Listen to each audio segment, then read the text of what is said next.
করে গ্রাউন্ড ফ্লোরে নামাইছে।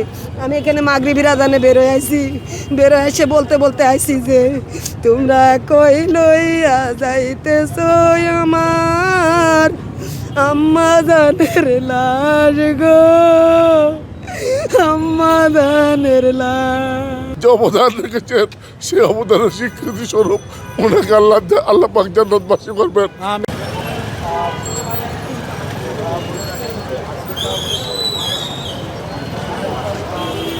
আমার একটাই ক্ষোভ, একটাই দুঃখ যে আমি আজ কতদিন ধরে শুধু তালিমি মুনাজাত করে কই মাবুদ রে, আমার প্রভু রে, ও আমার মাওলা রে, আমার মা জননের তুমি একবার নতুন জীবন দান করে দাও, যাতে আবার খুনি হাসিনার ফাঁসিটা নিতান্ত দেখে যাইতে পারে।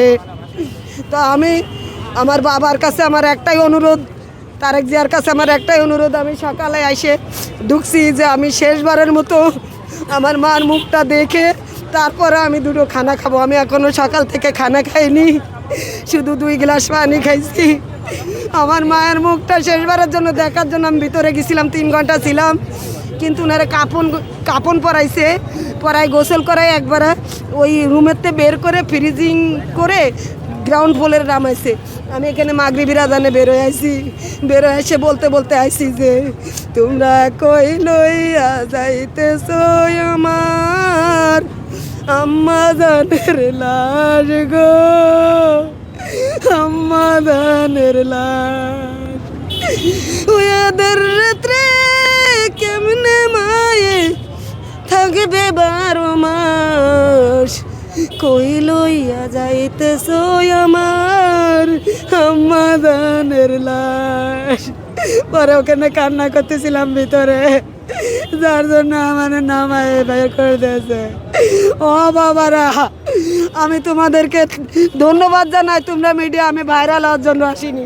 আমি ওই অন্ধকারে যেয়ে বসেছিলাম এতক্ষণ, আর বসতে পারতেছি না। আমার অনুরোধ, আমার শেষবারের মতো আমার মার মুখটা একটু দেখতে দিই। এবং আমার আরেকটা অনুরোধ সমস্ত বাংলাদেশের জনগণের কাছে, প্রশাসনের কাছে, উপদেষ্টার কাছে এবং স্বরাষ্ট্রমন্ত্রীর কাছে, যে খুনি ফ্যাসিস্ট সরকার শেখ হাসিনারে বাংলাদেশের জমিনে এনে আগে সবার সামনে, আমাদের সামনে ফাঁসিতে ঝুলানো হোক, তারপরে ইলেকশন হোক। আপনার এই যে 24-এর গণঅভ্যুত্থান হলো, সেখানে তিনি নেপথ্য থেকে বিশাল ভূমিকা পালন করেছেন। যা হোক, তারপরে উনি তার ক্রেডিট নিতে চান না।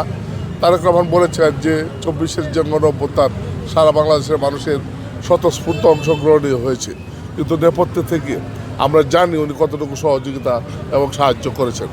যা হোক, আজকে যে বিশাল শূন্যতা দেশনেত্রী বেগম খালেদা জিয়ার মৃত্যুতে, আপনারা সকলে জানেন যে জেলখানা যখন ছিল ওনার উপর মানসিক নির্যাতন করা হয়েছে, এবং আমরা এরকম কথাও শুনেছি যে ওনাকে স্লো পয়জনিং করা হয়েছে। ওই ফ্যাসিস্ট সরকারের যে ডাইনি হাসিনা তাকে মৃত্যুর দিকে ধীরে ধীরে ঠেলে দিয়েছে।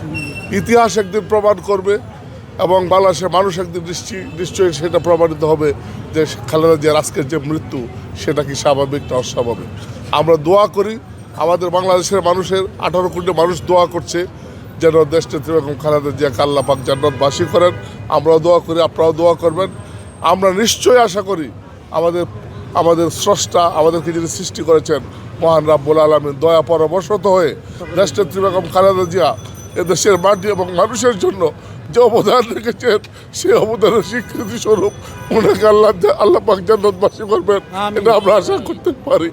এবং আমরা আশা করি উনি যে দৃষ্টান্ত স্থাপন করে গেছেন তার পথ ধরে আমাদের প্রিয় নেতা জননেতা জনাব তারেক রহমান মা এবং বাবার যে দেশপ্রেম, সেই দেশপ্রেম থেকে শিক্ষা নিয়ে উনি আমাদের বাংলাদেশকে নতুন করে গড়ে তুলবেন, এই আশাবাদ আমরা তার উপর করি। আপনারা জানেন যে তারেক রহমানের উপরও কী পরিমাণ নির্যাতন হয়েছে, তারপরে শত নির্যাতন সহ্য করেও উনি বাংলাদেশে ফেরত এসেছেন। কত জোর কত কথা বলেছে, কত মামলা মোকদ্দমার নাম হয়েছে, একটা মামলাও কিন্তু আইনের কাছে প্রমাণিত হয় নাই, একটা মামলাও কিন্তু তারা শত চেষ্টা করে প্রমাণ করতে পারে নাই। সুতরাং আমরা আশা করতে পারি তারেক রহমান আমাদের ভবিষ্যৎ এবং ওনার নেতৃত্বে বাংলাদেশ সুখী, সমৃদ্ধ এবং স্বাধীন চেতা হয়ে বাংলাদেশ দাঁড়িয়ে থাকবে। আপনারা জানেন যে 18 কোটি মানুষের নয়নের মণি, বিশ্ব রাজনীতি ইতিহাসের এক অপরাজয় নেত্রী দেশনেত্রী বেগম খালেদা জিয়া 30শে ডিসেম্বর ভোর সকাল 6টার সময় তিনি আমাদেরকে ছেড়ে চলে গেছেন। এবং আমাদের নেত্রী, তিনি শুধু রাজনীতির নেত্রী ছিলেন না, তিনি একজন মা ছিলেন, তিনি একজন গৃহিণী ছিলেন এবং নারীদের জীবনের যে তিনি সর্বোচ্চ ভূমিকা রেখেছেন। এর আগে তিনি 3বারের সফল প্রধানমন্ত্রী ছিলেন, দেশ ও জনগণের জন্য তিনি সর্বোচ্চ কাজ করে গেছেন।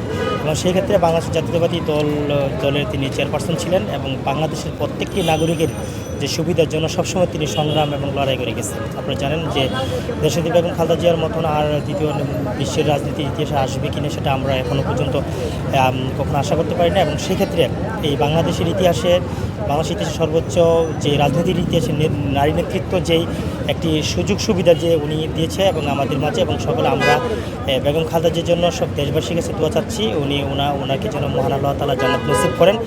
বাংলাদেশ জাতীয়তাবাদী দলের এখন এই মুহূর্তে ম্যাডাম না থাকার কারণে আমাদের জন্য একটি গভীরভাবে শোকাহত এবং আমাদের জন্য এখন এই মুহূর্তে দুঃখ প্রকাশ ছাড়া কিছুই নেই আমাদের কাছে। তো আপনার দেশবাসীর কাছে আমি দোয়া চাচ্ছি যে আমাদের নেত্রী বেগম খালেদা জিয়ার জন্য সকল শ্রেণী সকল মানুষ যেন সবাই ম্যাডামের জন্য দোয়া করে, সেই জন্যই আমরা অব্যাহত রাখার সবসময় দেশে মানুষের চিন্তা করতেন।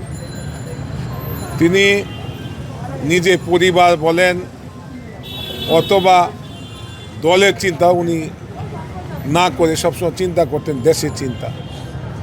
উনি আজকে ইন্তেকাল করার কারণে আমরা আসলে এই পূরণ হয়তো আগামী 100 বছর করতে পারবো না, তবে ওনার যে সুযোগ্য সন্তান রেখে গেছেন সেটা হয়তোবা তিনি পূরণ করতে পারবে। সারা বাংলাদেশের জাতীয়তাবাদী দল বিএনপি ও সকল অঙ্গ সংগঠনের নেতৃবৃন্দ যদি ঐক্যবদ্ধভাবে আমরা কাজ করি তাহলে সেটা আমরা হয়তোবা আমাদের নেতা তারেক রহমান সাহেবকে দিয়ে আমরা পূরণ করতে পারবো, কিন্তু সেই জায়গায় যাওয়া সম্ভব না।